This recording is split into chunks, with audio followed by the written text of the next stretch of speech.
Hi, my name is Josh Pitts, and if you're watching this video, then you are in Miss Mac's class, and you are probably stressed about this informative speech project. Now, trust me, I've been there before, and I know how you feel, so I'm going to walk you through the process of setting up your outline. So the first things first, you're going to want to set up your topic, and you're going to want to pick something that you're passionate about, that you love a lot. And I picked comparative mythology because I just love learning about storytelling, and I feel connected to other people when I learn about it. And for the next thing, it is your purpose, and this is basically what your audience is going to get out of your speech, what they're going to come away with knowing. And the next thing is your introduction. This is kind of setting up what your speech is going to be about, just a broad overview of everything that you're going to talk about. And the first thing that you're going to do is get their attention. This could be anything from a quote that relates to your topic or a rhetorical question, anything like that. And the next thing is going to be your thesis statement, and you're going to want to watch out for making this different from your purpose. And this is going to be more along the lines of what your speech will be about as opposed to what your audience will get from it. So for my thesis, it is through modern and ancient stories, I will prove that all humans are more psychologically similar than you may think. So this kind of points out the broad overview of what I'm going to be talking about. And the next thing is your sources.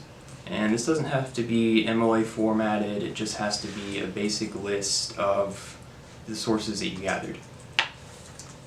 So just don't worry about it, just maybe put them in the order that you talk about them in your speech, but it's basically just a list to give credit to people that you got information from. And your need statement is really, you're just making sure that your audience is interested in what you're talking about. You're going to want to give them a reason to listen to you. So for this speech, your audience is college students, so you're going to want to relate that to other college students. However, you might be able to do that with your speech. And then you're just going to want to preview your main points. For this speech, you have 3 main points. So you're going to have an introduction point, a middle point, and an ending point. And you might want to find like a through line that you can relate all these through. For me, it was chronology. So my first point was kind of back in ancient times, and then my last point was in modern times. So you're going to want to find something to kind of relate all of them together. And then is your transition statement, and you're going to want to make this relate to your introduction, and then make it relate to what you're going to talk about in the next section.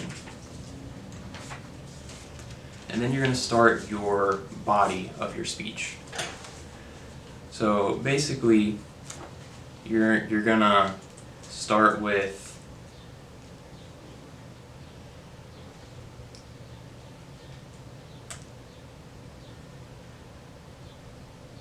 what's my train of thought?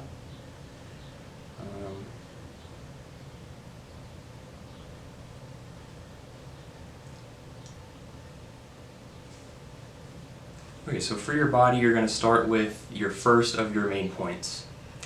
And so this could be the earliest thing in the chronology, this could be anything like that, just get a good starting point. And for my starting point, I started out with a quote that I did with the chairman of mythology at Harvard University. And if you're using a quote or anything from a source that you got, you want to make sure that you cite it within the outline itself, so that you're giving credit constantly to other people's work.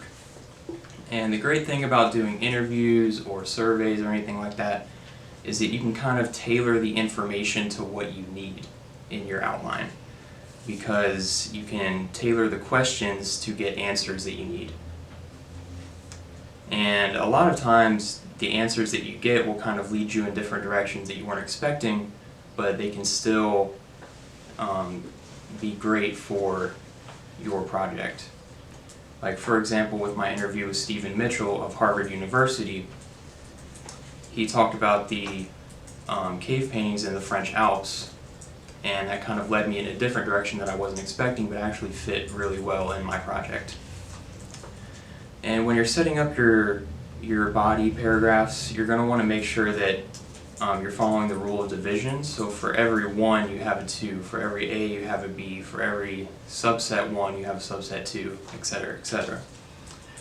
And then you're just going to set this up, and then you're going to go down to the next transition statement, and make sure you're relating it back to what you just talked about and cluing your audience into what you're going to talk about next. So you're just going to follow this formula for all of your body paragraphs, making sure to follow the rule of division, making sure to have easy transition statements, and you might have to think about those a little bit. It can be kind of hard to relate back to what you talked about while also relating to what you're going to talk about, but just put some thought into it. It's not super hard. You're just going to kind of follow that formula until you get to the conclusion, and then you're going to give the audience what's called a break light. And this kind of concludes things, kind of lets your audience know that you're at a stopping point, you're stopping, giving them information, and you're about to summarize what you just said. And then after that, you're going to summarize what you just said. So you're going to say, you're going to kind of retell what you just told them in different words. So for me, I said, in this speech, we discussed and proved how old mythology is, why different cultures tell the same stories, and how mythology influences modern storytelling. So you're going to want to bring up what you already said and kind of refresh them so that they're thinking about it after your speech is over. And then you're going to want to leave them with a clincher statement. And this is kind of the same thing as the hook. It can be a quote, it can be a rhetorical question, just something to leave them thinking after your speech is over. And if you just follow those steps, then that is a great way to set up your outline. And next is the works cited page. And for the works cited, I cannot recommend enough Purdue OWL. And you're just going to get a lot of great stuff out of that. And just the main points that you need to watch out for on works cited page is to make sure that the author of your sources, make sure that those are in alphabetical order, and make sure you do a hanging indent so that the second lines on are indented and the first line is not. And again, Purdue OWL is just going to be a great source for that. And yeah.